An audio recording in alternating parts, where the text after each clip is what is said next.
Futuros investidores, tudo bem com vocês? Bem-vindo a mais um vídeo aqui no canal. E hoje nós vamos falar sobre os principais indicadores e métricas que eu utilizo para a tomada de decisão em investimento em ação, no caso uma empresa de capital aberto. Bom, gente, se você gosta desse tipo de conteúdo, já deixa o like aqui, por favor, para que esse assunto possa chegar a mais pessoas interessadas nesse assunto e que também eu vou ficar muito feliz e continuar fazendo esse trabalho aqui no YouTube de produção de conteúdo. E se você também não está inscrito, é bem aqui embaixo, tá, gente? Se inscreve aí no canal para a gente aumentar a nossa comunidade aqui do canal e ativa todas as notificações para receber todas as atualizações, novos vídeos e tudo mais. Beleza? Se você já deu like, se você já se inscreveu, vamos lá para o vídeo que hoje eu vou apresentar os indicadores que eu utilizo. Antes de falar aqui dos primeiros indicadores que eu utilizo, eu queria alinhar também qual que é a filosofia minha de investimento. Bom, eu invisto em ações a longo prazo, então eu procuro ser de fato acionista e sócio da empresa quando eu estou colocando meu dinheiro e que eu vou ali fazendo aportes mensais em pequenas parcelas, já que eu não tenho muito dinheiro, eu vou ali comprando todo mês essas empresas que eu invisto. Então é um jogo diferente daquelas pessoas que seguram dinheiro 1 milhão, 2 milhões, 10 milhões para depois investir numa empresa. Mas vamos lá, que o primeiro indicador que eu utilizo, que é um pré-requisito mais importante na hora de selecionar umas empresas, é a governança corporativa.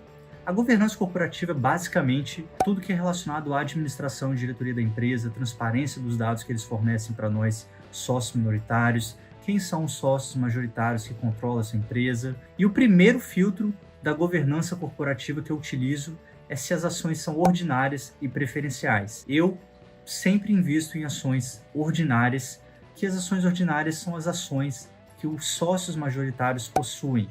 Então, se você quer de fato ser acionista da empresa, você tem que ter a mesma ação que o sócio majoritário tem. Porque qualquer problema que possa acontecer, alguma venda ou, enfim, troca de poder e tudo mais, você está protegido ali porque você tem as mesmas ações que os caras que estão ali na frente do negócio. E as ações preferenciais são as ações que têm preferência por dividendos, mas eu fico fora delas, eu evito de fato investir nelas. Então você tem que entender que é uma forma de você se proteger, porque se acontece algum eventual problema, as pessoas com ações preferenciais podem tomar um prejuízo muito maior do que você tendo a mesma ação do sócio. Aconteceu isso na Vale, por exemplo, que as pessoas que tinham as ações preferenciais foram diluídos em menos de 1:1 a proporção para se tornar ordinária. Então ela meio que perdeu o valor quem tinha preferencial e você não podia fazer nada porque você tinha comprado as preferenciais. E o segundo filtro da governança corporativa é o tag along. O tag along ele te protege com a troca de controle da empresa. Então se uma empresa ali é comprada e vai trocar o controlador, se você tem um tag along de 80%, você vai receber 80% do valor que os sócios majoritários vão receber por essa troca de controle. Já se você tem uma tag along de 100%, você está protegido 100% aí do mesmo valor, caso aconteça isso. Então eu sempre tento procurar aí no mínimo 80%, mas o melhor dos mundos é 100% no caso, né? E o terceiro filtro da governança corporativa é a presença do governo. Eu tento sempre evitar a presença do governo como sócio majoritário das empresas privadas que eu invisto, porque você sabe, o governo é um pouco imprevisível, tem essa troca de governo, às vezes eles estão com interesses que vão além de nós pequenos investidores, então não está sempre alinhado com os nossos interesses, né? Assim, não estou falando que você não pode investir nunca que um governo participe, mas você tem que entender que isso é um risco que você tem que saber administrar. Então esses são os 3 primeiros filtros da governança corporativa e eu levo muito a sério na hora de tomar uma decisão, por isso que está em primeiro lugar. O segundo indicador e análise que eu utilizo é uma forma um pouco mais qualitativa, que é você entender o negócio. Sempre a melhor estratégia vai ser você entender o negócio, entender a empresa que você está investindo. Então, eu procuro saber o que a empresa faz, como que ela ganha dinheiro, qual é o seu setor de atuação, quais são suas diferenças competitivas. Por exemplo, entender que o setor elétrico, de energia elétrica, é algo que não vai sumir da humanidade por ser uma necessidade muito grande nossa e que vai sempre ter, né? Então, às vezes o setor elétrico é um setor bem conservador e aí eu vou procurar as empresas que são boas nesse setor. Por exemplo, a Apple é do setor de tecnologia, vende aparelhos eletrônicos, tem concorrentes fortes aí com a Xiaomi, Samsung, né? Você vê também as pessoas ao seu redor compram bastante, utilizam o produto. Isso é algo que é bem interessante de você entender se a empresa ali está no seu dia a dia ou se as pessoas que você convive utilizam a marca ou os produtos ou serviços dessa empresa e que não precisa ser tão complicado assim. Você vê o Warren Buffett, um dos maiores investidores do mundo, fez excelentes negócios com a Coca-Cola, que são empresas basicamente simples de entender o negócio dela. Então esse é um ponto muito importante de você saber o que você está investindo, saber que empresa é essa, se você gosta, se você se identifica. Bom, gente, e o terceiro indicador, agora que você já tem um filtro da governança corporativa que te agrade na empresa, que você entendeu o negócio dela, achou interessante o setor, acredita no potencial dela, eu vou analisar os lucros da empresa historicamente, ali dos 5 anos anteriores, os 10 anos anteriores, porque como eu mencionei no começo do vídeo, o lucro, gente, é o que vai gerar valor no longo prazo para nós acionistas. Então eu evito empresas que o lucro de 10 anos atrás é o mesmo do lucro desse ano, o que mostra que talvez ela é uma empresa muito cíclica, que depende da ciclicidade do mercado, ou que ela realmente perdeu sua eficiência. Então procuro avaliar empresas que ali nos últimos 5 anos, nos últimos 10 anos, estão produzindo lucros consistentes de forma ascendente, crescendo. Eu vou colocar aqui exemplo da WEG, olha como é que o gráfico dela de lucros está só crescendo ao longo dos 10 anos, do Itaú também, o que mostra que os acionistas que estão investindo nessas empresas desde aquele tempo tiveram um retorno altíssimo. E o quarto indicador que eu utilizo é a dívida líquida sobre o EBITDA. A dívida líquida, ela é a dívida bruta de uma empresa, ou seja, todos os financiamentos e empréstimos que ela toma na operação dela, dividido pelo resultado operacional dela, que é o EBITDA. E o EBITDA são os lucros da empresa antes de você pagar taxas, impostos, depreciação e amortização. Então, a empresa que tem um resultado operacional excelente, um resultado alto, ela pode sim, às vezes, tomar uma dívida maior, pois com esse indicador vai balancear. E eu tento sempre evitar empresas com um grau de alavancagem, né, que é esse indicador, mostra, acima de 3, acima de 2,5, eu considero a dívida líquida sobre o EBITDA ali na casa dos 2, já uma empresa saudável, e que se você vê uma empresa que passou por todos esses filtros iniciais, os 3 primeiros, ali na casa de 2,5, 3, é importante você analisar o motivo dessa dívida, se é um financiamento para um projeto interessante, um projeto de expansão, algo que vai gerar um retorno ali no médio e longo prazo, às vezes é interessante sim. E o quinto e último indicador de análise que eu utilizo é uma análise também qualitativa, e assim que eu faço todas essas 4 primeiras análises, eu vou fazer a quinta, que é as 5 forças de Porter. Ele traz de uma forma estratégica para você realmente ver os pilares dessa empresa. E as 5 forças de Porter são basicamente a primeira, o grau de competitividade e rivalidade entre concorrentes. Então você vê como que essa empresa está inserida no mercado com relação aos concorrentes. Vou dar o exemplo das maquininhas de cartão, como que tem muito concorrente hoje aí no mercado. Então é uma rivalidade grande. A segunda é a ameaça de novos concorrentes.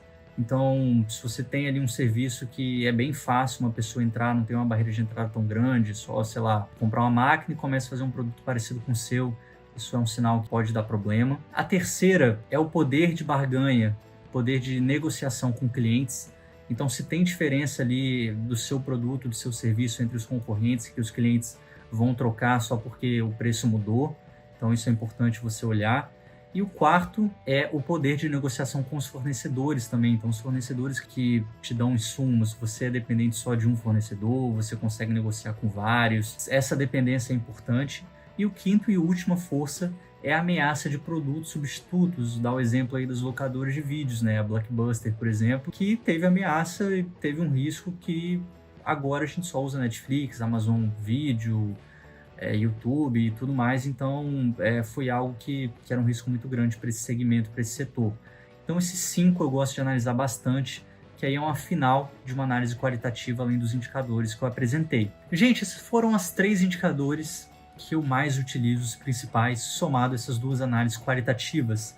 Lembrando que eu não só invisto em empresas que atendam a todos esses requisitos, a todo esse checklist, eu também tomo alguns riscos em investir em empresas que hoje não estão gerando lucro, ou seja, estão no prejuízo, ou que têm poucos lucros e que têm potencial para que no futuro cresça. Então, é um risco que você pode tomar como consequência trazer um retorno maior. Então, eu deixo uma pequena parcela da minha carteira para esse tipo de empresas e que sempre a melhor forma que eu utilizo é focar bastante nessa análise qualitativa, de você entender o negócio, entender o setor, entender a empresa, o que ela faz, suas diferenças competitivas. Ah, Daniel, mas e aqueles indicadores lá que todo mundo fala, dividendo yield, ROI, PL, EV sobre EBITDA. Eu considero eles apenas números que dão um suporte na sua análise. Lembrando que esses números não podem ser analisados ali somente no momento, é importante ser analisado de forma temporal, ou seja, ver como que ele está se comportando na empresa ao longo do tempo. Eu não tomo decisão somente nesses números, até porque tem alguns números que não são de fato o certo valor a ser mostrado contabilmente, como patrimônio líquido no caso. Então eu nunca invisto só porque a empresa tem ali um PL baixo, ou uma margem alta, ou um dividendo yield alto. Eu não considero isso como pré-requisito nas minhas análises. E eu vejo muitas pessoas que ainda fazem isso, pegam, sei lá, 300 empresas e fazem um filtro. Eu só vou investir nas empresas com um PL até 15, com uma margem de 25% para cima, com um dividendo yield acima de 5%, e essas empresas que sobrou eu vou colocar meu dinheiro. Existe até um livro que é bem famoso, americano, que é o The Little Book That Beats the Market, que ele basicamente traz uma estratégia de você ficar escolhendo as empresas com maior ROI, que é o retorno sobre o patrimônio líquido, e a maior margem líquida, e você ficar investindo só em empresas que têm o maior, o ranking, e ir trocando todo ano.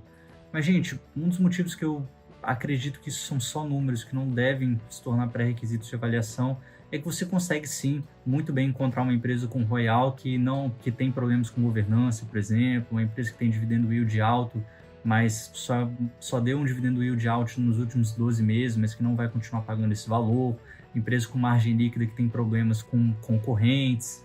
Então você consegue encontrar diversas empresas que têm números bons, mas que na verdade não são empresas boas. Então basicamente, gente, resumindo, eu olho para a governança corporativa, vejo se a empresa tem ações ordinárias, se tem tag along de 100% pelo menos, se não tem participação do governo. Depois eu faço uma análise mais profunda para entender o negócio dessa empresa, uma análise qualitativa bem profunda da empresa e do seu setor. Depois eu vou olhar os lucros dos 5 anos anteriores, dos 10 anos anteriores, analiso o grau de alavancagem da empresa e, por fim, faço as 5 forças de Porter. E lembrando que após toda essa análise, sim, eu dou uma olhada nos números, nesses indicadores que eu mencionei, e às vezes até comparo com outras do mesmo setor, que às vezes faz mais sentido do que você avaliar isoladamente. Então, assim, empresas, por exemplo, de varejo, sempre vão ter uma margem muito mais apertada se você for comparar com empresas do setor de energia elétrica, que tem margens muito maiores. O setor de shoppings normalmente considera um patrimônio líquido bem alto, o que isso distorce o ROI dela, que vai sempre ficar baixo. Então, às vezes vale a pena, faz sentido você analisar ali os indicadores comparando com empresas do mesmo setor, para você às vezes tomar uma decisão depois que você gostou desse setor, ou gostou de uma empresa, ou está em dúvida entre 2, 3 empresas do mesmo setor,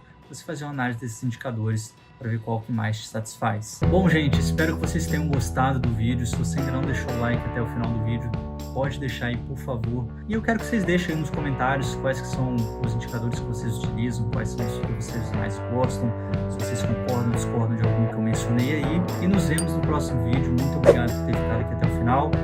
Meu nome é Daniel Lindoso. Um grande abraço para vocês. Até a próxima.